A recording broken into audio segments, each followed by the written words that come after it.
রাস্তা দিয়ে এক লোক যাচ্ছিল পুকুর পাড় দিয়ে, দেখে পুকুরের মধ্যে 10-15টা ছেলে পুকুরে ডুবাইয়া পানি আর কাদা সব এক করে ফালাইয়া ঘোলের মতো বানায় ফেলাইছে পানিরে। আর রাস্তার পাশে গাছের গোড়ায় একটা ছেলে চুপ করে বসে আছে। পথচারী বলছে যে এই ছেলেগুলো কি সব দুষ্ট, পানিগুলোরে কি করছে? এই ছেলেটা যে কত ভালো, একটু পানিতে নামে নাই, চুপ করে বসে আছে। ছেলেটি বলছে আমারে ভালো বলবে আমার শালা, আমার না 3-4 দিন জ্বর, তা না হলে আমি কেমন ভদ্রতা দেখাই দিতাম পানির মধ্যে নাম। আমেরিকা খুব বদনক, সুযোগ পেয়েছে, দেখাই দিয়েছে। আজকে তারা ইরাকের উপর হামলা করেছে, একটি স্বাধীন দেশকে ধ্বংস করে দিয়েছে, ঠিক না? একটি স্বাধীন দেশ ধ্বংস করেছে, এও নাকি গণতন্ত্রের কারণেই করছে তারা। খেরাত কা নাম রাখে দিয়া জনুন, আর জনুন কা নাম খেরাত। পাগলপানার নাম বুদ্ধিপানা, আর বুদ্ধিপানার নাম পাগলপানা। সেদিন আমার বাসায় আসছিল আমেরিকান দূতাবাসের একজন বড় অফিসার, কনসুলার, নাম মিস্টার ডান্ডা। তা আমি তার জিজ্ঞেস করলাম, সে আসছে আমার কাছে কিছু প্রশ্নোত্তর করতে। করলো যে দেখো, অনেক প্রশ্ন করেছে, ঘন্টা 2 ছিল আমার বাড়িতে ছিলেন। তিনি বলছেন যে এই যে কি বলে 11 সেপ্টেম্বর আমেরিকায় যে ঘটনা ঘটলো, এই ঘটনায় পৃথিবীর বিভিন্ন দেশ আমেরিকায় গালাগালি করেছে, তোমাদের দেশে তো এরকম কিছু প্রতিক্রিয়া হলো না, এর কারণ কি? তাই বললাম দেখো, আমাদের দেশের লোকেরা খুব স্পষ্টবাদী, সত্য কথা বলতে তারা ভয় পায় না, এবং তারা সত্যের পক্ষে, গণতন্ত্রের পক্ষে। আমরা বলেছি 11 সেপ্টেম্বরের টুইন টাওয়ার যারা ভেঙেছে তারা মানুষের কাজ করে নাই, তারা জানোয়ারের কাম করছে। এই কাজটা কোনো মুসলমান যদি করে থাকে, মুসলমান করে নাই, করে যদি থাকে আমরা তাকে ঘৃণা করি। এমনকি উসামা বিন লাদেন যে কথা বলেছে সেই কথা আমরা মানি না। তিনি বলেছেন এই কাজটি আমি করি নাই, তবে যেই করুক না কেন আমি এতে খুশি হয়েছি, আমরা তাকেও হেট করি, ঘৃণা করি। এই কথা বলা ঠিক হয় নাই। কিন্তু সাথে সাথে আমরা তোমাদের এই কথাও যেমন বলেছি, অন্যদিকে তোমরা যে জাতিসংঘকে অ্যাভয়েড করে বুড়ো আঙ্গুল দেখায়া তোমরা ইরাককে যে ধ্বংস করেছে, এর জন্য তোমাদেরকে নিন্দা করি। আমি বলেছি দেখো, আজ যদি পৃথিবীতে প্রশ্ন চলা হয় এই দুনিয়ার মধ্যে সব থেকে নিকৃষ্ট ব্যক্তি কে, সব থেকে ঘৃণিত ব্যক্তির নাম বলো, বাচ্চা ছেলেটিও বলবে তার নাম বুশা। ঠিক না? ঠিক কিনা? তো তোমরা যতটা নিচে নামছো, এই কারণে যতটা লস করছো, কিছুটা হইলেও গেইন করতে পারো, একটা কাম করতে পারলে। বলবো কাজে হ্যাঁ বলবো। তাই বললাম সে কাজটা হলো এই, তোমরা সাদ্দাম হোসেন তোমার ধরছো, তোমরা বলেছো যে ইরাকে পারমাণবিক অস্ত্র আছে, মানবতা বিধ্বংসী অস্ত্র আছে। অস্ত্র তো তোমরা পাইলে না। 8 মাস একেবারে তাতা সারা থেকে শুরু করে সব জায়গা খুঁজছো, পাও নাই। শেষ পর্যন্ত সাদ্দামের ধৈর্যা ওর মুখের মধ্যে টর্চ মেরে দেখছো ওখানে বোমা আছে নাকি, তো বোমা তো কোনো জায়গায় পাও নাই। এখন এই লোকটার বিচারের জন্য তোমাদের বানানো ইরাকের দালালদের দিয়ে বিচার করাইও না, তাকে আত্মপক্ষ সমর্থনের সুযোগ দাও, আর ইন্টারন্যাশনাল কোর্টে তাকে সুবর্দ করো, তাকে আন্তর্জাতিক আদালতে বিচার পাওয়ার সুযোগ দাও। তাহলে কিছু যত পাপ করছো কিছুটা হইলেও তুমি এই লসকে পূরণ করতে পারো, যদি এই কাজটা করো। বেচারার মুখটা একটু মলিন হয়ে গেছে, মলিন হোক, হক কথা তো আমাদের বলতেই হবে, হক কথা আমাদের বলতেই হবে। তবে দুঃখ এখানে, মধ্যপ্রাচ্যে একটা পুরুষ এরকম নাই যিনি বলতে পারেন যে যা তালাশ করতে আসছিলা তা তো পাও নাই, আল্লাহর রাস্তায় এখন তোমরা বিদায় হও। আমার মক্কা শরীফে কোনোদিন বোমা চার্জ হয় নাই, রিয়াদে জিদ্দায় জিন্দিগিতে বোমা চার্জ হয় নাই, তুমি আসার কারণে হয়েছে, বিদায় হও। এই কথা বলার সাহস হারিয়ে ফেলেছে। আর মুনাফিকদের সাহস থাকে না, সাহস থাকে ইমানদারদের। সেই জন্য আজ আমাদেরকে তারা সন্ত্রাসী বলে এবং বাংলাদেশের প্রতিও শ্যান দৃষ্টি ফেলেছে। ফেলার কারণও আছে। বিগত 5 বছর যারা ক্ষমতায় ছিল, ওরা বিদেশে গিয়া ওই আমেরিকায় গিয়া এই দেশের বদনাম করে, যাইয়া বলে এই দেশে নাকি সাম্প্রদায়িক সম্প্রীতি নাই, হিন্দু মাইরিয়া সব ইন্ডিয়া পাঠায় দেওয়া হয়েছে। এই কথা কি সত্য? এই কথা কি সত্য? কুমিল্লায় কোন ব্যবসায়ীকে পিঠায় আপনারা তাড়াইছেন বলেন? কোন হিন্দুকে পাঠাইছেন? কোন হিন্দু দুর্গা পূজা, কালী পূজা, সরস্বতী পূজা করতে পারে নাই, বাড়িঘর ভাড়ায় থুইয়া বাংলাদেশ থেকে পালিয়েছে? কে? তার নাম কি বলো? পারবেন বলতে? আমার দেশ সাম্প্রদায়িক সম্প্রীতির পৃথিবীর ইতিহাসে উজ্জ্বল দৃষ্টান্ত। এত সুন্দর সাম্প্রদায়িক সম্প্রীতির দেশ পৃথিবীতে আর নয়। শুধু বলতেছে মৌলবাদ মৌলবাদ, যেখানে যায় মৌলবাদ, সন্ত্রাস, মারামারি। এমনকি পানির মধ্যে যদি মাছে মাছে ঝগড়া হয় তাও কবে যে এটাও মৌলবাদীদের, ইসলামপন্থীদের ষড়যন্ত্র। নওজুবিল্লাহ মিন যালিক। এদের কাছে সব পছন্দ, যত পচা বুদ্ধিজীবী আছে, নাস্তিক, মুরতাদ, মাথায় নিয়ে নাচে। আর আলেমদের নাম শুনলে পায়ের রক্ত মাথায় উঠে যায়। ঠিক কিনা বলেন প্রিয় ভাই সব? এই জন্য আল আবিদুন, ইবাদত হবে কেবলমাত্র আল্লাহ তাআলার। দুনিয়ার কেউ আপনার কিছু করতে পারবে না। কোটি কোটি লোকের দরকার নাই। লা তাহিনু ওয়ালা তাহজানু ওয়া আনতুমুল আ'লাউনা ইন কুনতুম মুমিনিন। মুমিন হইলে আমি তোমাদেরকে বিজয় দান করব। সুবহানাল্লাহ। কোন ওয়াদা কার? চিল্লায় কোন? আল্লাহ ওয়াদা করেছেন মুমিন হও। 100 কাফেরের উপরে তুমি 10 জন হলে 100-এর উপরে আমি বিজয়ী করব। আর যদি 100 হও তোমরা, 1000-এর উপরে বিজয়ী করব। যদি সংখ্যায় কম হয়ে যাও, আকাশ থেকে কাতারে কাতারে ফেরেশতা নাজিল করে দেব। এই যে ভণ্ড অনেকগুলো বাইর হয়েছে, ভণ্ড বাইর হয়েছে অনেকগুলো। একটা আছে দেওয়ানবাগী, সার্কিট হাউসের সামনে দেখলাম বিশাল লেখা, বিশ্ব আসে। শয়তান, শয়তান সম্রাট। এটি হচ্ছে, এই লোকটি একটি পাপিষ্ঠ এবং ভণ্ড। সে দাবি করে সে নাকি মুহাম্মদী ইসলাম। আল্লাযী আত'আমাহুম মিন জু'ইন ওয়া আমানাহুম মিন খাউফ। তাহলে ক্ষুধার সময় খাবার পাবা আর ভীতির সময় নিরাপত্তা লাভ করতে পারবা। সন্ত্রাস বাংলাদেশ থেকে নির্মূল হবে না। 100% সন্ত্রাস নির্মূল হবে না। 100% সন্ত্রাস যদি নির্মূল করতে চাই, কোরআনের আইনের কোনো বিকল্প নাই। সুবহানাল্লাহ। আমাদেরকে সন্ত্রাসী বলে আজ কারা? যারা সন্ত্রাসের দাদা, গণতন্ত্রের ফেরিওয়ালা, মানবাধিকারের ঠিকাদার। ওরা আমাদের বলে আমরা নাকি সন্ত্রাসী।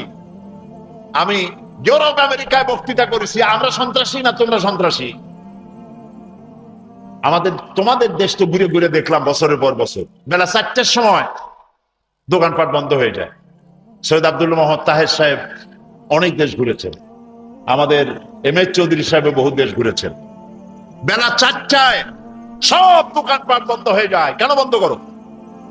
এই জন্য বন্ধ করো যে দোকানপাটের কেনাবেচা নিরাপত্তা দিতে পারবে না, সন্ধ্যা হইলে লুটপাট হয়ে যাবে।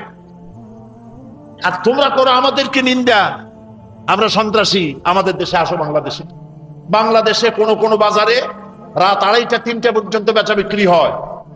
দূর না, নরসিংদী যান, নরসিংদীতে বাবুরহাট, রাত সারা রাত, এটা বাংলাদেশের ম্যানচেস্টার, সারা রাত কাপড় বেচা কিনা হয়। বিডিআর নাই, পুলিশ নাই, শত শত কোটি টাকার বেচা কিনা হয়। তাহলে সন্ত্রাসী কারা? তোমরা না, আমরা না, তোমরা।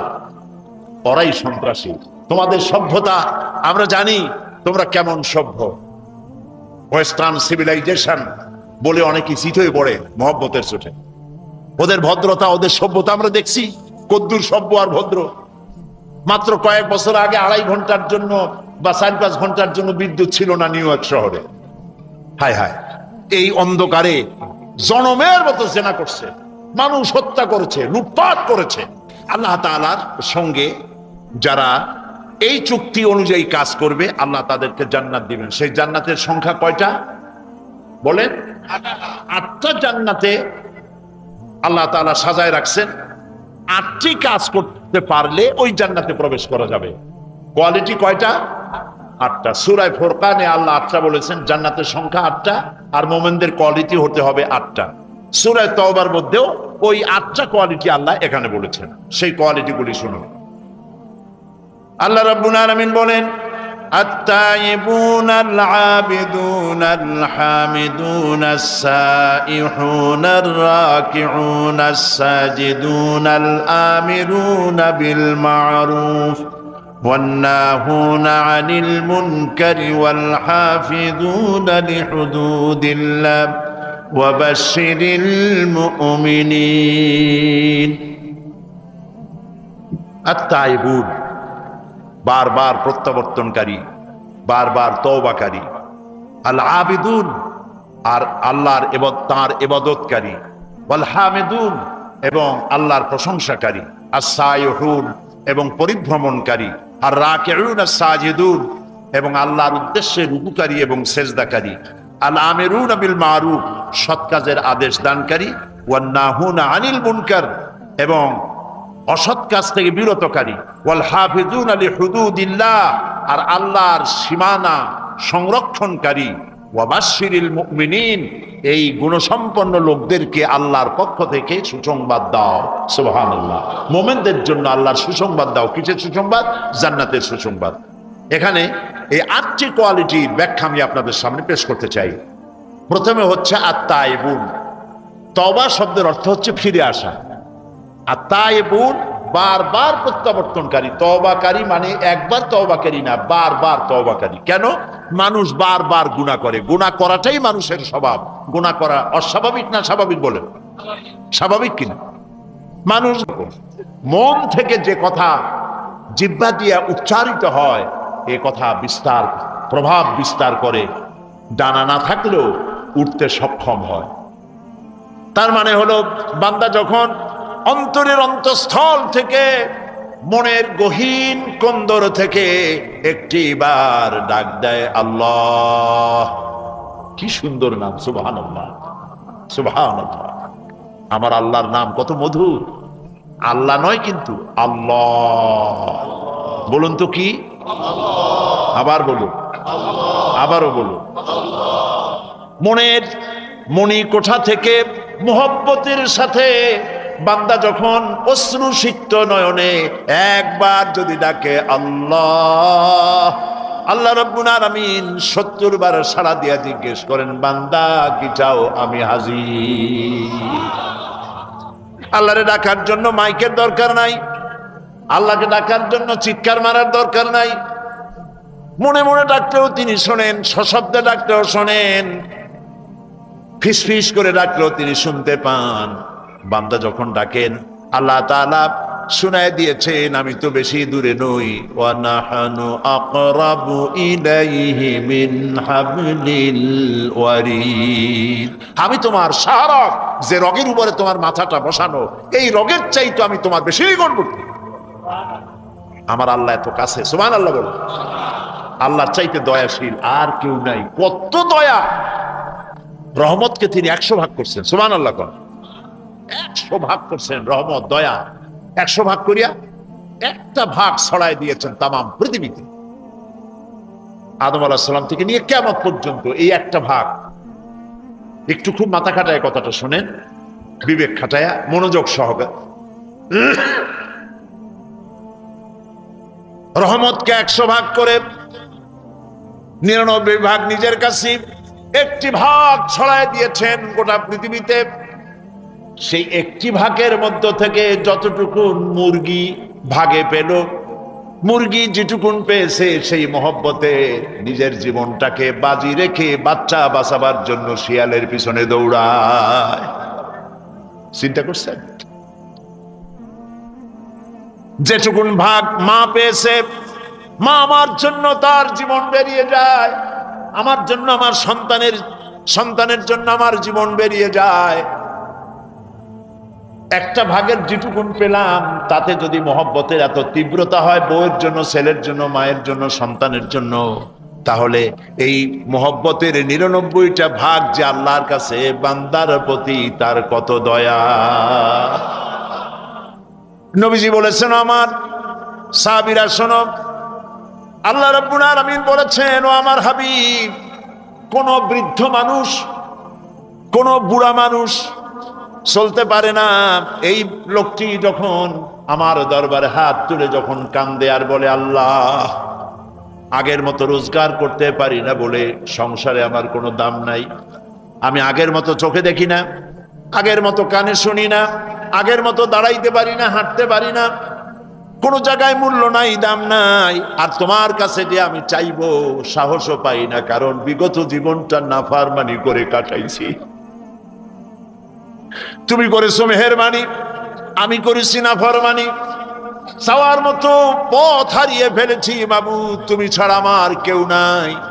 আল্লাহ বলেন, ও আমার নবী, আমার বৃদ্ধ বান্দা যখন এভাবে কাতরাতে থাকে, আমার তখন শরম হয় এই বুড়া বান্দাটারে কেমনে খালি হাতে ফিরাই।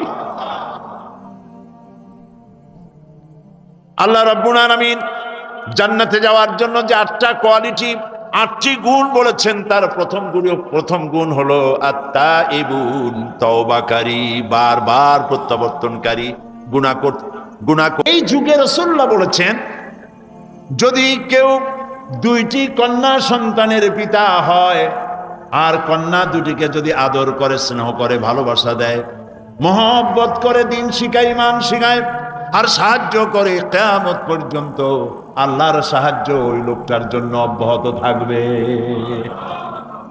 ছেলের ব্যাপারে এরকম কোন হাদিস নাই। এই হাদিস কার ব্যাপারে? মেয়েদের ব্যাপারে। সুবহানাল্লাহ।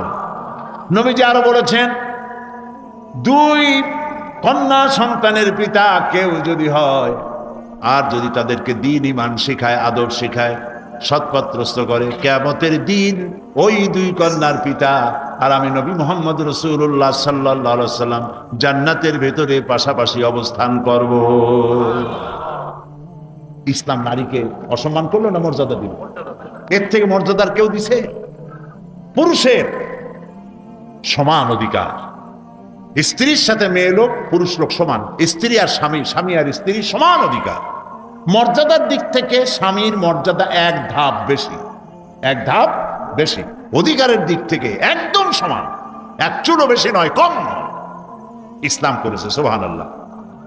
তাকে স্ত্রী, একটা মেয়ে লোক বাপের সম্পত্তির অধিকার পাবে, পিতার পাবে, ভাইয়ের পাবে, ছেলের পাবে, স্বামীর পাবে, 8 জায়গা দিয়া পাবে সম্পত্তির অধিকার।